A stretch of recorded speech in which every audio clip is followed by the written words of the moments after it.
Bismillahirrahmanirrahim. Baik, uh, izinkan saya ingin perkenalkan saya. Nama saya Iqbal Febriansyah, NIM 058, ingin menjelaskan mengenai pembukaan dari desain syariah kontrak. Pada pendahuluannya, pertama-tama saya ingin menjabarkan bahwa Islam itu dalam hal segi kehidupan itu Islam tidak hanya memandang dari hubungan vertikal, yaitu antara hubungan hamba dengan Allah saja, namun pada dimensi lain Islam juga mementingkan yaitu adanya hubungan horizontal. Ada dimensi horizontal, yaitu hubungan antara manusia dengan manusia sama manusia gitu. Dalam hal hubungan antara sama manusia itu, atau kita bisa sebut hablum minan nas, itu terdapat ada ikatan sosial yang terjalin dalam kerjasama antara beberapa pihak. Dalam hal ini Islam lebih mengedepankan dalam hal muamalat. Dalam hal muamalat itu terdapat beberapa perjanjian atau akad-akad yang di dalamnya berdasarkan dengan prinsip-prinsip syariah. Pada kesempatan kali ini, pemateri akan menjelaskan mengenai, atau kelompok kami akan menjelaskan mengenai desain kontrak syariah.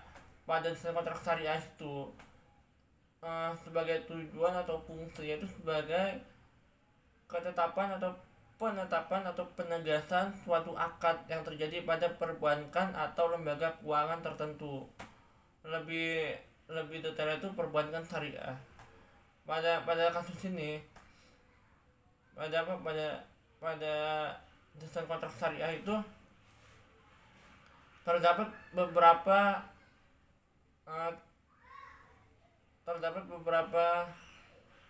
urutan yang harus dilewatin apabila ingin menetapkan suatu akad.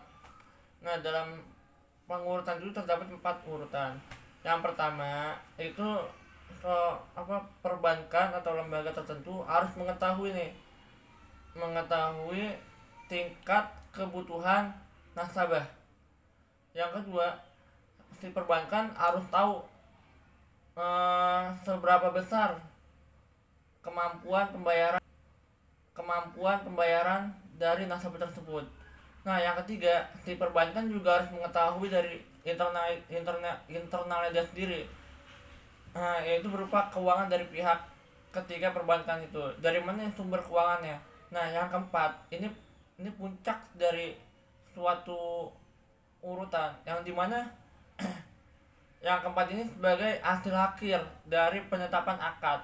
Nah, yang keempat itu disebut dengan penetapan akad sesuai dengan kaidah fikih, sesuai dengan hukum fikih. Nah, pada kesempatan ini saya akan menjelaskan bagian pertama, yaitu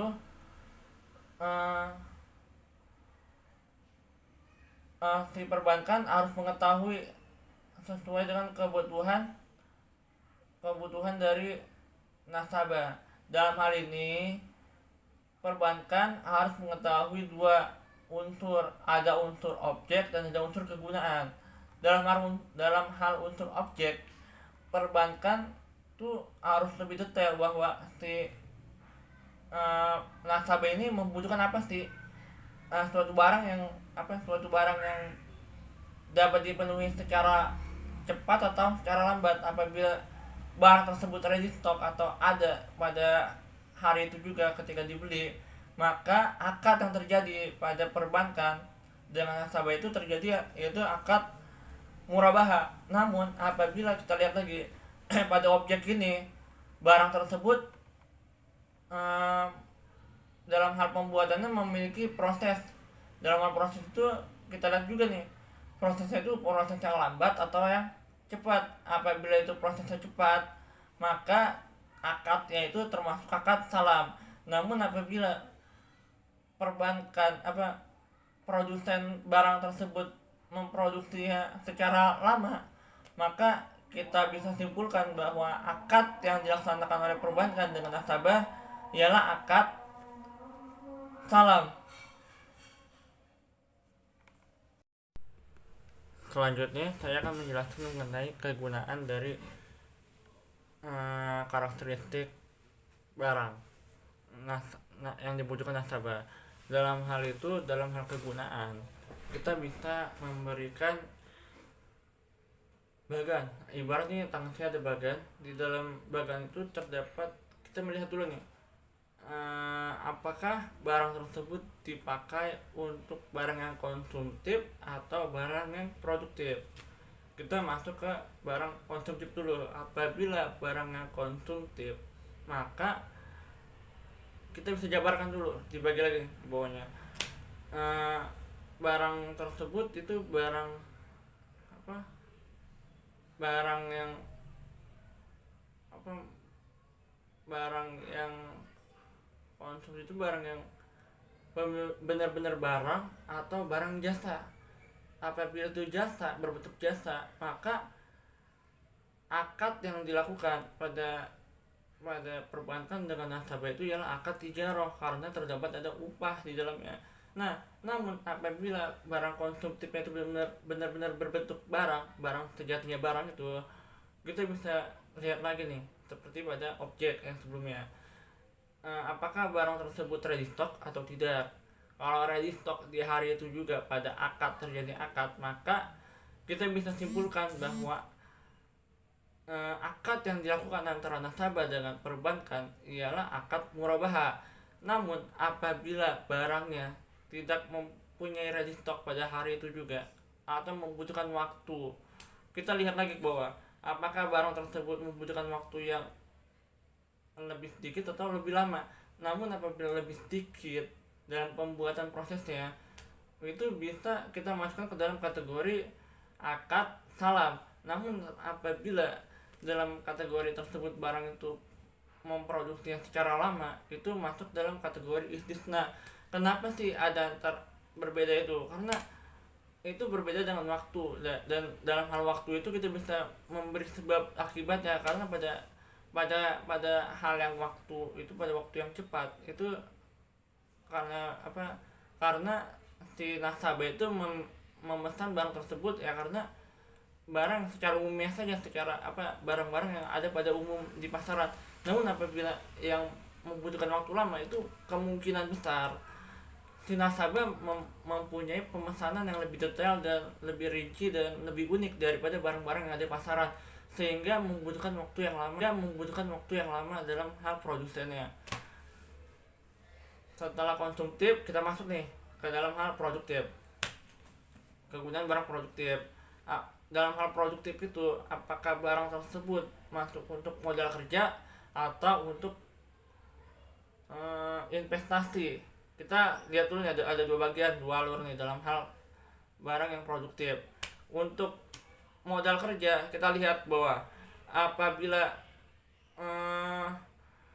modal kerjanya itu untuk modal kerja yang kontrak atau tidak. Misalkan ini yang tidak, ini kontrak, yang berbentuk kontrak. Nah, apabila yang berbentuk kontrak, dalam hal berbentuk kontrak modal kerjanya, itu kita lihat lagi, pecah lagi. Dalam hal itu kita bisa lihat apakah modal kontraknya itu secara barang yang ada atau untuk barang apa.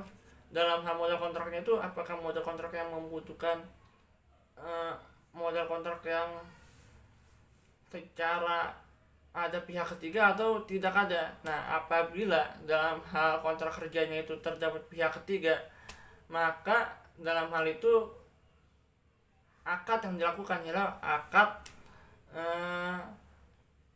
istisna. Nah, namun akad mudharabah apabila barang tersebut mempunyai pihak ketiga dalam hal pembuatan. Namun apabila dalam hal itu tidak ada kontrak kerjaan dengan pihak ketiganya, maka bisa kita sebut bahwa barang tersebut masuk dalam kategori akad mudharabah. Kurang lebih seperti itu. Selanjutnya kita bergeser apabila barang tersebut kegunaan barang tersebut itu tidak termasuk dalam hal kontrak kerja gitu. Kan tadi kan yang kontrak kerja tuh, nah yang sekarang itu tidak kontrak kerja. Nah kita bisa lihat seperti bagan-bagan yang sebelumnya atau permasalahan sebelumnya. Kita lihat apakah barang tersebut kegunaan itu mempunyai ready stock pada hari itu juga atau tidak ya. Dalam hal ini apabila barang tersebut mempunyai ready stock di hari itu juga ada stok yang siap untuk diberikan kepada nasabah, maka akad yang terjadi ialah akad murabahah. Sama seperti sebelumnya juga, apabila barang tersebut tidak mempunyai stok pada hari itu dan membutuhkan waktu proses produksi, kita lihat lagi pecah apakah produksi yang lambat atau yang cepat. Apabila cepat masuk ke salam, atau ada pun yang lambat masuk ke istisna. Nah selanjutnya masuk ke investasi nih. Dalam hal investasi kita lihat apakah ini benar-benar untuk jangka panjang atau jangka pendek. Dalam hal investasi itu, apabila dalam hal jangka panjang kegunaan itu digunakan untuk jangka panjang, maka kita bisa menggunakan akad MBT atau bisa kita sebut ijarah muntahiyah bitamlik. Dalam hal ini IMBT itu sudah dirumuskan juga dalam perekonomian Islam. Itu bisa diartikan dalam bahasa sehari-hari itu ya kredit gitu. Adapun apabila dalam hal investasi itu digunakan dalam jangka pendek bukan jangka panjang, itu dalam hal akad itu kita bisa gunakan akad murabahah. Kurang lebihnya seperti itu. Selanjutnya akan dimaparkan materi oleh Maria Ulfa. Terima kasih. Baik, yang selanjutnya yaitu bagaimana cara kita memahami kebutuhan nasabah. Maksud dari memahami kebutuhan nasabah di sini, bagaimana cara kita untuk memastikan atau memberi kepastian terhadap apa-apa yang nantinya akan dibutuhkan oleh nasabah. Nah, dalam hal ini kita perlu memahami dua hal. Yang pertama ada objek dan yang kedua ada kegunaan. Maksud objek di sini yaitu bagaimana cara kita memahami apa kebutuhan nasabah. Misalnya objeknya itu yang dibutuhkan oleh nasabah sebuah barang. Nah, barang ini yang akan diakadkan nanti. Bagaimana kepastiannya? Seperti jangka waktunya, barang ini pre-order atau sistemnya langsung ready gitu. Terus pengirimannya jika pembeliannya ini online gitu. Terus juga pembayarannya lewat apa gitu, seperti itu. Kita harus memastikan semua hal itu. Yang pertama itu yang objek. Yang kedua ada kegunaan. Nah, di sini kita juga harus memastikan kegunaan barang dan jasa yang akan kita laksanakan nanti atau kita akadkan nanti. Seperti misalnya kan nasabah itu nggak selalu konsumtif kan, ada juga nasabah yang produktif. Nah, kalau misalnya nasabah yang produktif ini, kita bisa melihat dari modal kerja dan juga investasi. Nah, jika nasabah kita konsumtif, kita bisa tuh melakukan memahami kepastian-kepastian yang tadi, memastikan bentuk-bentuk bentuk atau hal-hal yang tadi yang seperti ini barangnya kayak gimana, jangka waktunya berapa lama gitu, seperti itu. Jadi dalam memahami kebutuhan nasabah, kita harus memahami dua hal yang terpenting dalam memahami kebutuhan nasabah, yaitu objek dan kegunaan. Yang mana jika kita memahami apa kebutuhan nasabah, maka nantinya akad kita akan berjalan dengan lancar. Baik, pada kesempatan kali ini saya akan menjelaskan pemahaman materi saya mengenai karakteristik sumber dana pihak ketiga bagi bank. Teknik ketiga ini yang pertama-tama itu kita tuh diperlukan untuk mendesain suatu akad. Apa yang didesain? Yaitu akad pembiayaan syariahnya. Nah, kemudian kita itu dianjurkan untuk memahami karakteristik dari penyumbang dananya. Jadi kita pahamin dulu karakteristik dari setiap masing-masing penyumbang dananya. Kemudian analisis kebutuhan sumber dana ini itu bertujuan untuk mendapatkan yang pertama akan mendapat kepastian dari banknya untuk memenuhi keperluan cash out. Lalu pembiayaan ini dapat tertutup dengan pembayaran cash in dari si debiturnya ini. Nah, selanjutnya kita harus memahami arus kasnya terlebih dahulu, yaitu ada yang namanya cash in. Cash in ini itu adalah cash outnya si debitur. Begitu juga sebaliknya, cash out ini adalah cash innya si debitur. Nah, setelah itu harus diperhatikan lagi pembiayaan ini berbentuk grace period atau tidak. Jika pembiayaan ini berbentuk grace period, maka bank akan mendapatkan konsekuensinya. Apa itu konsekuensinya? Konsekuensinya adalah bank tidak akan mendapatkan cash in dari si debitur ini. Nah, selama masa konsekuensi ini, bank tidak akan mampu memberikan bagi hasilnya kepada nasabah penyimpan dana. Nah, oleh karena itu, bank harus melihat masa grace period ini. Harus diperhatikan dulu grace periodnya sampai kapan. Nah, setelah itu kita harus memperhatikan pembayarannya ini secara installment atau tidak. Kalau secara installment, berarti si debitur ini mereka hanya membayar satu kali saja. Kapan membayarnya? Bayarnya pada saat masa akhir pembiayaan. Sekian mungkin itu saja yang dapat saya sampaikan. Terima kasih. Assalamualaikum warahmatullahi wabarakatuh. Perkenalkan, kami dari kelompok 4 ingin menjelaskan mengenai tinjauan hukum desain kontrak syariah. Pada kesempatan ini kami beranggotakan 3 anggota. Yang pertama saya sendiri, Iqbal Febriansyah dengan NIM 058. Yang kedua ada Maria Ulfa dengan NIM 027. Dan yang ketiga itu ada Ihsan Aulia Anas yang belakang NIM-nya 056. Pada kesempatan ini saya akan menjelaskan mengenai pendahuluan terlebih dahulu. Sebelumnya bahwa Islam itu sendiri dalam kehidupan sehari-hari bukan hanya mementingkan kehidupan yang berhubungan dengan antara hubungan vertikal, yaitu yang dibuat untuk hanya sebatas seorang hamba dengan Tuhannya saja. Namun pada hal lainnya bahwa Islam itu sangat komprehensif gitu. Dia menyeluruh dalam segala kehidupan. Nah, dalam hal ini juga Islam sangat memperhatikan banget dalam hal kehidupan sosialnya, sehingga dalam hal kehidupan sosialnya itu menimbulkan suatu hubungan antara sesama manusia yang bisa kita sebut dengan hablum minannas.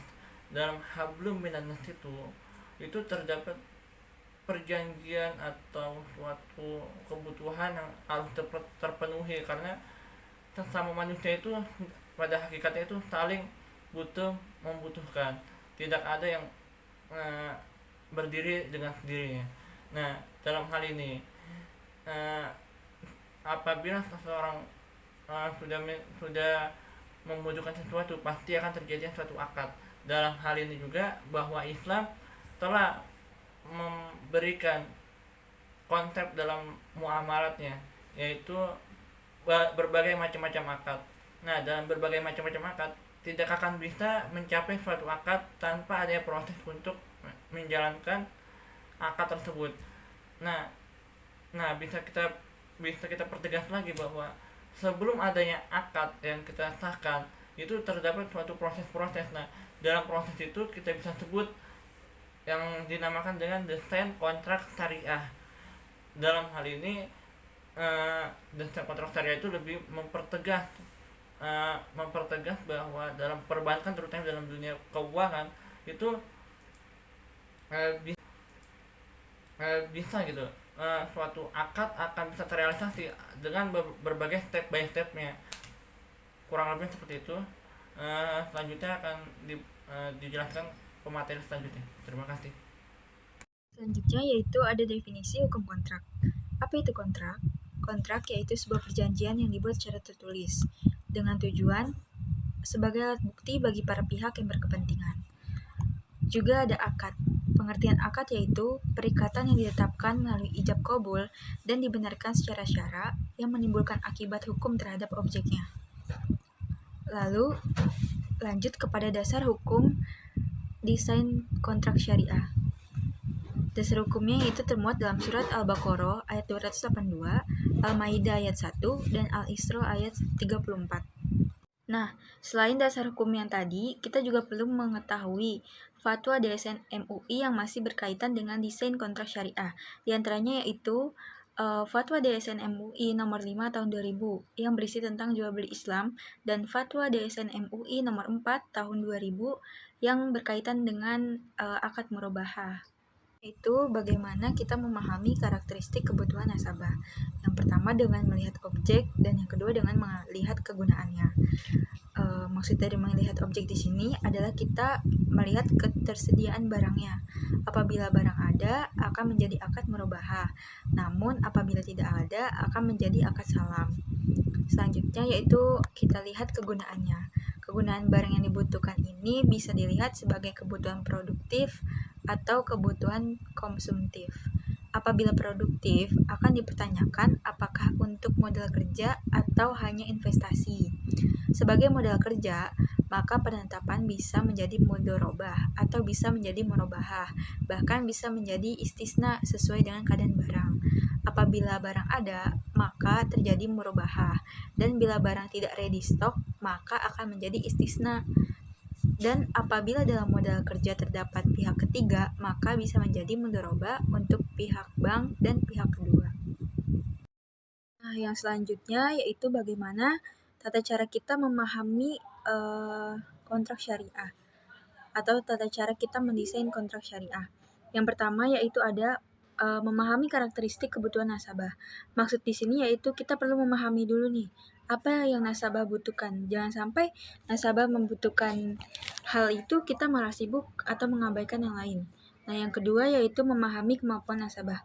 Kita perlu melihat di sini bagaimana sampai di mana nasabah kita mampu untuk melaksanakan kontrak yang akan dilaksanakan nantinya. Yang ketiga yaitu memahami karakteristik sumber dana pihak ketiga bagi bank. Ini akan dijelaskan di slide yang selanjutnya. Yang keempat yaitu memahami akad fikih yang tepat. Nah, bagaimana kita akan menjalankan sebuah desain kontrak syariah sedangkan kita tidak memahami akad fikih yang tepat untuk kontrak yang akan kita laksanakan. Jadi, sangat perlu untuk memahami akad fikih yang tepat. Baik, selanjutnya saya akan membahas mengenai memahami kemampuan nasabah. Teknik kedua ini disebut dengan teknik sumber pendapatan nasabah. Presentasi bisa dilihat berdasarkan dengan highlight predictable. Tidak termasuk dengan hal tersebut, maka bisa dilihat dari kapasitas stok barang tersebut. Apabila barang tersebut ada, maka termasuk dalam akad mudharabah.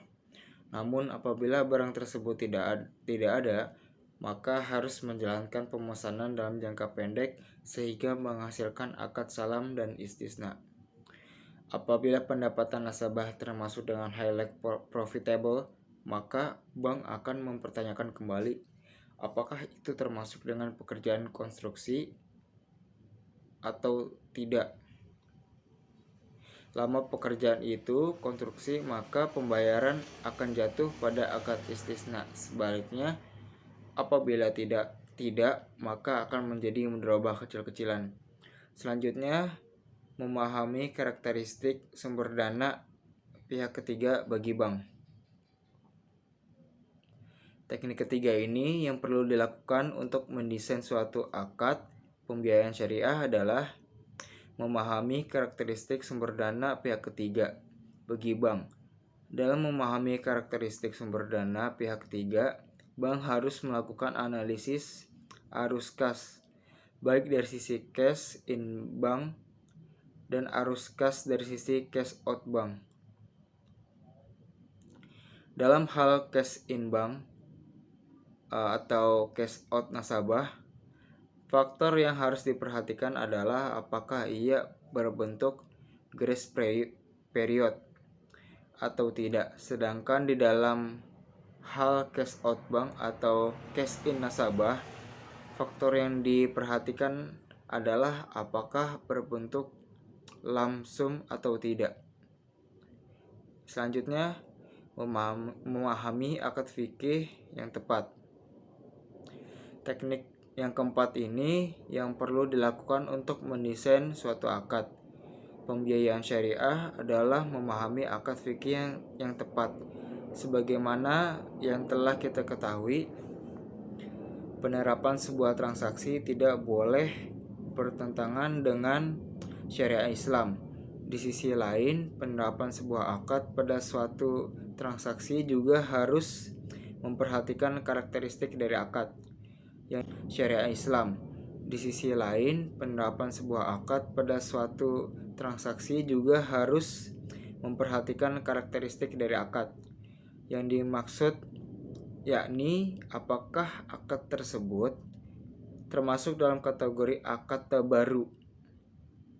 Bank tidak bisa meminta kompensasi dari nasabah terhadap pelaksanaan suatu transaksi. Sebaliknya, jika masuk akad tijarah, bank berhak memperoleh kompensasi dari nasabah terhadap pelaksanaan transaksi. Dengan kata lain, dari hasil identifikasi ini, kita akan memperoleh kepastian mana akad yang bisa diharapkan kompensasinya dan mana akad yang tidak bisa diharapkan. Selanjutnya yaitu substansi. Tinjauan hukum desain kontrak syariah pada akad mudharabah. Pembiayaan mudharabah sendiri merupakan salah satu produk pembiayaan bank syariah berdasarkan bagi hasil. Dan mudharabah ini secara tepat dipahami sebagai salah satu pengganti dari sistem bunga serta dapat diterapkan oleh lembaga keuangan syariah. Maka melakukan kegiatan usaha yang bertentangan dengan prinsip syariah merupakan suatu tindakan yang melanggar ketentuan yang telah diatur di dalam bank umum syariah dan bank pembiayaan syariah. Baik, mungkin sekian itu saja dari saya. Saya lanjutkan kepada pemateri selanjutnya. Baik, selanjutnya saya akan menjelaskan mengenai substansi atau hasil akhir dari tinjauan hukum desain kontrak syariah yang dilakukan pada akad mudharabah dan akad istisna pada kesempatan ini. Yang sebelumnya juga para pemateri sebelumnya itu sudah menjelaskan mengenai definisi, dasar hukumnya dan beberapa mekanisme yang harus dilalui untuk mencapai suatu akad. Dalam hal ini saya akan menjelaskan mengenai praktiknya pada dunia perbankan lebih tepatnya. Pada dasar saya akan lebih mengedepankan pada aspek akad mudharabah. Dalam kesempatan ini yang sudah kita ketahui bahwa mudharabah itu ialah suatu akad yang dilakukan antara dua belah pihak yang di dalamnya itu menjelaskan mengenai yang di dalamnya itu mengadakan suatu akad saling membantu agar terbebas dari bunga. Di dalam itu ada mudharib dan ada yang membutuhkan dana. Si mudharib akan memberikan dananya kepada nasabah untuk memutar dananya itu sebagai kerjasama dan hasilnya akan dibagi bersama sesuai dengan kesepakatan yang sudah dilalui. Pada mekanisme desain kontrak syariah yang dilakukan pada akad pembiayaan mudharabah pada bank BNI syariah itu pada dasarnya akan melalui beberapa step by step untuk mendapatkan suatu akad, akan terjadi suatu akad. Dalam hal ini saya akan mengambil beberapa sampel yang sudah dilalui oleh para nasabah yang telah diwawancarai oleh para mahasiswa sebelumnya untuk menjelaskan mengenai akad mudharabah gitu pada perbankan. Jadi sebelum si nasabah memberikan suatu keinginan kepada nasabah, kepada perbankan, itu nasabah itu harus lah yang pasti mencari suatu bank yang ingin dibutuhkan. Dalam hal ini kita bisa melihat bahwa dalam perbankan itu si nasabah pasti membutuhkan suatu bank. Nah, dalam bank ini ya bank BNI Syariah. Nah, setelah nasabah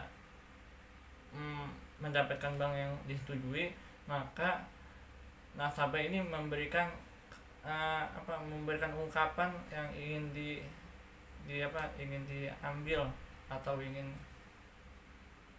dipakai untuk menjalankan suatu akad mudharabah itu. Dalam hal ini si nasabah ini kekurangan dana dalam hal bisnisnya, maka mau tidak mau dia harus meminta modal atau meminta bantuan kepada perbankan untuk diberikan modal, dalam hal ini dalam akad mudharabah. Karena pada hakikatnya dalam akad mudharabah itu terdapat suatu pengadaan barang yang sifat jangka waktu itu ya, jangka yang pendek atau jangka menengah. Dalam hal ini kita bisa mengambil kesimpulan bahwa si nasabah itu akan meminta pada perbankan untuk melakukan akad mudharabah, karena dalam sifatnya itu ya sifat akad yang dilakukan jangka menengah atau jangka pendek. Dan setelah si perbankan sudah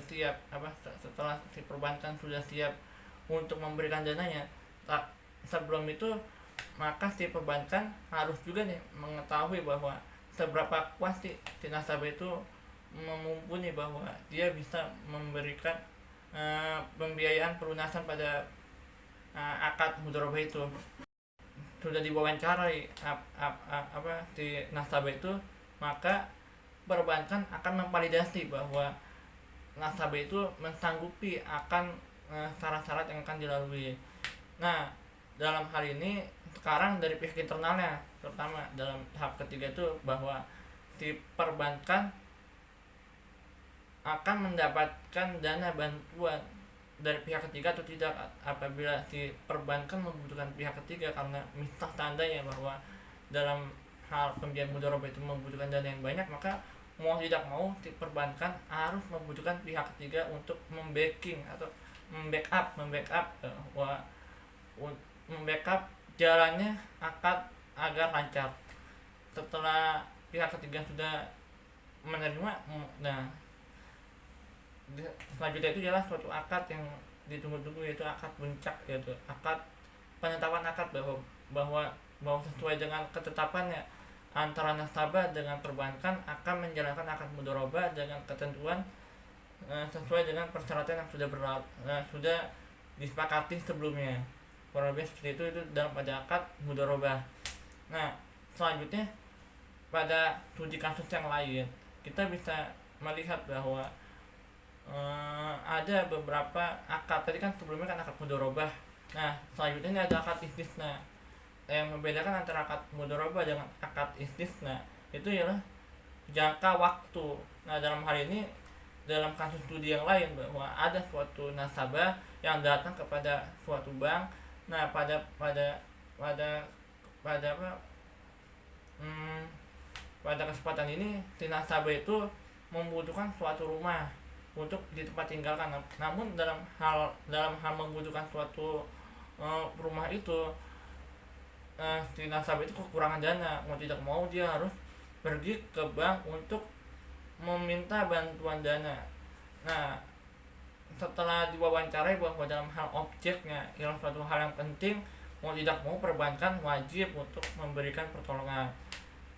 Dalam hal kegunaannya pun juga ini dalam hal kegunaan yang produktif, dikarenakan ini sebagai tempat tinggal dan sebagai tempat yang paling nyaman untuk dalam kehidupan sehari-hari.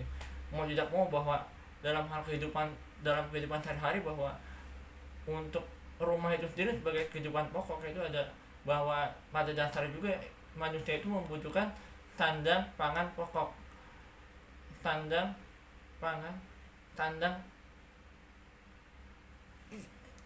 Kita bagian kesimpulan. Ya, jadi pada produk mudorobah ini